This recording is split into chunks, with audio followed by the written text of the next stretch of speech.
Technology की importance के से कोई इनकार नहीं करता। टेक्नोलॉजी बहुत ज़रूरी है, वो एक बहुत बड़ी पावर है। वेस्ट के पास इस टाइम टेक्नोलॉजी है,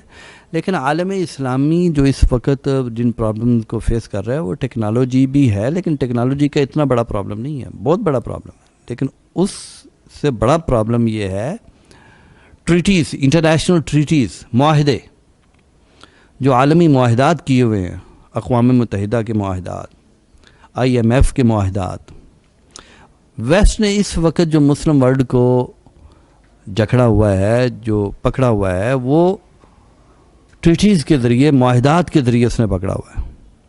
जो डिफरेंट किस्म के इकोनॉमिकली, पॉलिटिकली, सोशली जो माहदात हैं, उन माहदात के ज़रिए जकड़ा हुआ है। बहरहाल इस पे एक रिसर्च की ज़रूरत है कि ये माहदात जो हैं शरई एतबार से इनकी हैसियत क्या है, या इंटरनेशनल लॉज जो हैं कानूनी एतबार से इनकी हैसियत, अहमियत, और शरई नुक्ता नज़र से इस्लामिक जो लॉ है, इस्लामी कानून के एतबार से इनकी क्या हैसियत है।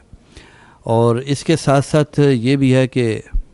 अगर मुस्लिम दुनिया इन माहदात से जान छुड़ाना चाहे तो वो किस तरीके के साथ छुड़ा सकती है, बतदरीज ग्रेजुअली वो किस तरीके से ये इन माहदात से निकल सकती है, ये एक प्रॉब्लम